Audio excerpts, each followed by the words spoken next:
should I quit my job before finding a new one? That's a huge decision, and it's not one easy to make. I'm going to talk about a few different ways and 3 different things that you could consider before doing that.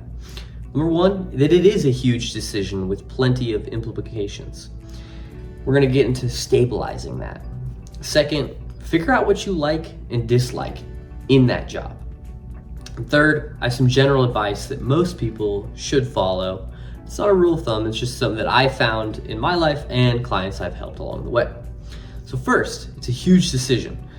And probably the most important thing you need to consider is your financial situation. This is not financial advice, but I would strongly consider you to stay at your job unless you have 6 months of expenses saved up plus an emergency fund, because you never know what could happen. So I would say that make sure you have all that money saved up if you're just gonna quit before finding a new job. Again, not financial advice, just a good rule of thumb that I've helped people work through and something that's worked for me. The second thing is take some time to consider why you want to leave your job. At the end of the day, you are getting paid to learn, so you might as well stay there to learn what you like and dislike. Figure out what you like and dislike and write it down. Third, in the fact that it's a huge decision, is maybe the fact that it's not as big of a deal as you think it is. Maybe it's just that you have a conflict with someone and you want to leave that conflict instead of solving.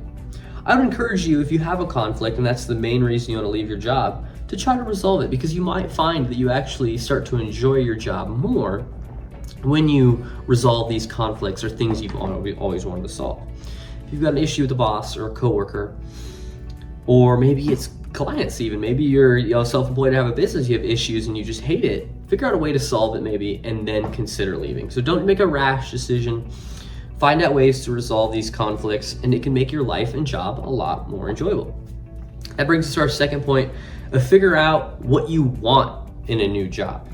The way you could do this is you can kind of reverse engineer your dislikes and likes about your current job. So maybe you really dislike a certain aspect about your job, figure out what you can do to turn that into the opposite to figure out what you would like, and that can help brainstorm some ways for you to find a new career that would fit your likes and dislikes. And again, like I had mentioned in the previous point, is that you're getting paid to learn, not just likes and dislikes, but skills. You can take inventory of what have I learned at this job, and then what can I apply to my next job. And maybe you stay there for an extra 3 months to really figure out what you have been learning and what you do like and dislike. But this can offer a lot more clarity for you and help you make a better decision so you don't end up in the same situation where you want to quit your job before you finding a new one, because clearly there's some built up frustration. So figure out what you like and dislike and figure out the skills you're learning. And then apply that to what would look different in the new job and truly visualize. Bring yourself to that moment. What would my other job look like? This can help with clarity again. And if you need help with this, go to the link in the description. There's our balance wheel assessment. What this will do is you'll take it, it'll spit out a big pie. In that pie, I would suggest going through each slice and writing out 3 to 5 bullet points on what your life would look like. Once you have those 3 to 5 bullet points for each slice, then you can reverse engineer and find a job that matches those bullet points, not a job that the bullet points match the job. Make sure you are visualizing a life that you want to live, and then find a job that works within that.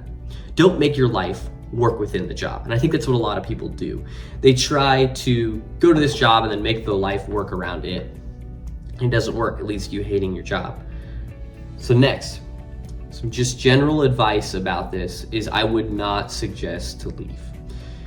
There's not a lot of upside, I think, to leaving unless you have your finances covered and you just simply need a break. And if you do need a break, take one. If you have 6 months of finances, take a month off. Learn about yourself, travel.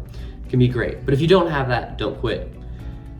So I would say sit for 3 months longer, learn, and then make a better decision. You'll be better informed and you'll be happy with the decision 10 years from now. Again, sometimes problems can be solved. There are instances where you have a conflict between you and a coworker, you and a boss, you and clients, whatever it may be, that can be solved and create a better environment for you that will actually lead you to enjoying your job. So consider to write those conflicts out and see, can they be solved, and would I enjoy my job more if I didn't have these? And then it's always better to have a plan than to just act off emotion. And quitting your job before finding a new one, to me, doesn't seem like having much of a plan. I think you should find something else to do before you just quit.